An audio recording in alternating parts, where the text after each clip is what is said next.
आप अपना नाम, अपने संगठन का नाम बताएँगे पहले? जी। मेरा नाम निकेश्वर प्रसाद देवांगन है। मैं एल्युमिनियम कामगार संघ एक्टू का संगठन सचिव हूँ। ये अपने सहायक श्रम आयुक्त महोदय के कार्यालय में कैसे आना हुआ था जी, आज अभी?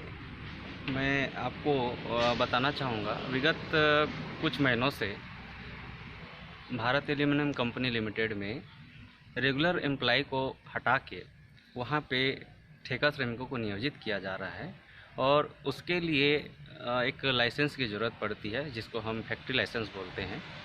वो इस कार्यालय के माध्यम से जारी किया जाता है और उसी संबंध में हमने कई विगत महीनों से कई लेटर हमने दिए हैं एएलसी सर को, जिसमें कुछ जानकारी चाहिए थी कि ये जो लेबर जो लाइसेंस मिलता है, जो फैक्ट्री लाइसेंस मिलता है, ये कैसे जारी किया गया और इसके लिए क्या क्या दिशा निर्देश प्रबंधन को दिए गए और क्या क्या गाइडलाइंस है जिसके तहत आपने जारी किया है।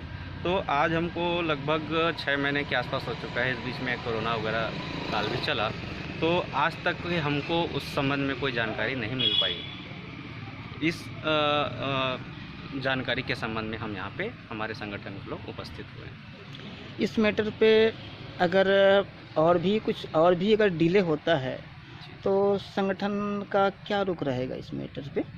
जी, हम ये बताना चाहेंगे संगठन के माध्यम से कि जो अनैतिक श्रम प्रक्रिया के उस बिहाफ में हमने जो लगाया, रिगार्डिंग में हमने जो लेटर लगाया है, अगर ये ना हो पाएगा, हमको ऐसे जानकारी नहीं मिल पाएगी, तो हमने एक आरटीआई का एक यहाँ पे एप्लीकेशन लगाया हुआ है जो आप देख सकते हैं। इसके माध्यम से हम जानकारी जानना चाहेंगे इस डिपार्टमेंट के माध्यम से कि भाई यथासंभव जितना शीघ्र हो सके रेगुलर एम्प्लॉयज़ को हटाने से उनकी रोजी रोटी ख़त्म होने से पहले कम से कम हमको ये सब चीज़ जानकारी दिया जाए। और इस तरीके के हम ये संदेश भी देना चाहते हैं यहाँ पे इस माध्यम से, इस मंच के माध्यम से, कि इस तरह के अनैतिक श्रम प्रक्रिया को बंद किया जाए। बालकों में जानकारी मिल रही है कि कुछ कास्ट हाउस जैसे जो जगह हैं, डिपार्टमेंट हैं, तो वो फैक्ट्री लाइसेंस के नाम पे या उसका हवाला देके अभी बंद कर दिया गया है और लोगों को ट्रांसफ़र कर दिया गया है। और ये भी जानकारी मिल रही है कि फिर छटनी और वीआरएस की तैयारी चल रही है। तो उस संबंध में आपका संगठन क्या सोचता है? जी, बिल्कुल आपका कहना बहुत सही है। जानकारी मिली है कि विगत कुछ सालों से जो ओरिजिनल जो डिपार्टमेंट, जो रेगुलर एम्प्लॉयज़ के डिपार्टमेंट है, जहाँ पे नियोजित किए जाते हैं रेगुलर एम्प्लॉय, नियमित कर्मचारी, उनको हटा के कहीं ना कहीं प्रॉफिट और ज़्यादा प्रॉफिट के नाम से सुविधा वहाँ के रेगुलर एम्प्लॉयज़ को हटा के और बिना किसी सेफ्टी पर्पस को देखे, उनके वर्क एक्सपीरियंस को देखे, उनका वर्क कल्चर को देखे, उनको अन्यत्र कहीं पे भी भेज दिया जाता है। और उसी का एक नतीजा आपने 2 महीने पहले, 1 महीने पहले देखा कि आपके पावर प्लांट में एक दुर्घटना हुई है, जो कि साफ साफ इंगित करता है कि एक अकुशल श्रमिक को वहाँ पर काम कराया जा रहा था, जिसको वहाँ पे काम नहीं करना चाहिए था विदाउट सेफ्टी। और इस तरीके के लाइसेंस का अगर दुरुपयोग अगर प्रबंधन ऐसा करता है तो ये बहुत ही खेद की बात है, दुखद बात है, जिससे लोग अपनी जान गंवा रहे हैं। और आपने जैसा कहा, कास्ट हाउस से हटा के लोगों को अन्यत्र कर दिया जा रहा है, तो उनके इस ऐसे करने से भविष्य में भी इस तरह की घटनाओं की संभावनाएं लगातार बनी रहेंगी, जिसका हमारा संगठन पुरजोर विरोध करता है। और इस कार्यालय के माध्यम से हम ये कोशिश करते हैं, हम ये करना चाहते हैं कि इस चीज़ पे स्ट्रिक्टली रोक लगाई जाए। बालकों का सेवा काल तो जानकारी मिल रही कि पूरे प्रदेश में 62 साल हो रहा है, चल रहा है। तो बालकों की अभी क्या स्थितियां हैं? सेवा काल का जो है क्या संगठन की तरफ से क्या बताना चाहेंगे, क्या जानकारी है? सर, आपका सवाल तो बहुत अच्छा है और जैसा कि आप सभी जानते हैं, लगभग सभी एम्प्लॉयज़ और सभी ट्रेड यूनियंस यहाँ पे जानते हैं कि स्टेट गवर्नमेंट ने एक अध्यादेश पारित किया है, जहाँ पे 58 की जगह 60 और 60 की जगह 62 आपको फॉलो करना है, वहाँ पे रोज़गार देना है। उनके 2 साल की जो नौकरी है, उनकी जो सुविधाएँ हैं, वो आपको बढ़ानी है।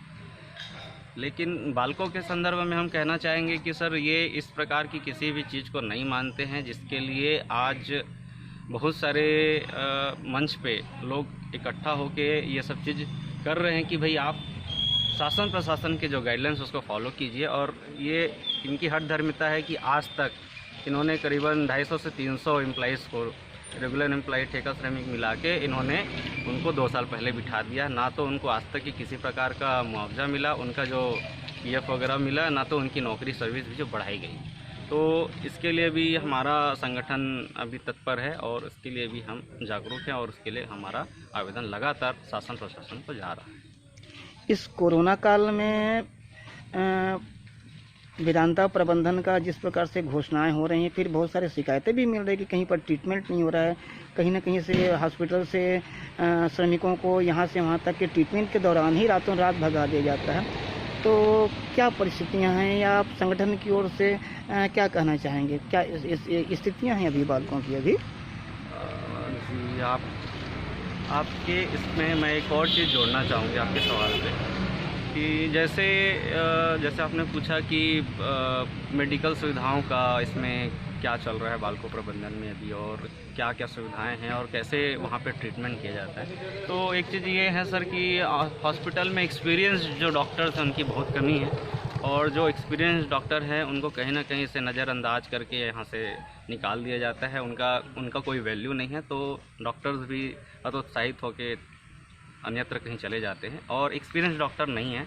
और इसी सर्कमस्टेंसेस में कई बार ऐसा होता है कि जो इलाज मिलना चाहिए, जो त्वरित इलाज मरीज को मिलना चाहिए, वो नहीं मिल पाता है और उसके कारण कुछ दुखद घटनाएं भी हो चुकी हैं।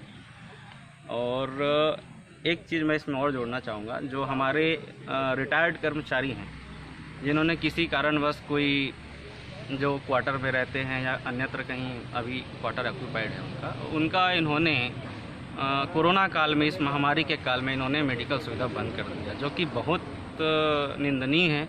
जिससे हमारे जिन्होंने अपनी 60 साल सर्विस की, जो अपने पूरा उम्र इन्होंने सर्विस में दिया, उनको मेडिकल इलाज के लिए भटकना पड़ रहा है। ये बहुत दुखद है। जी, बहुत बहुत धन्यवाद आपका।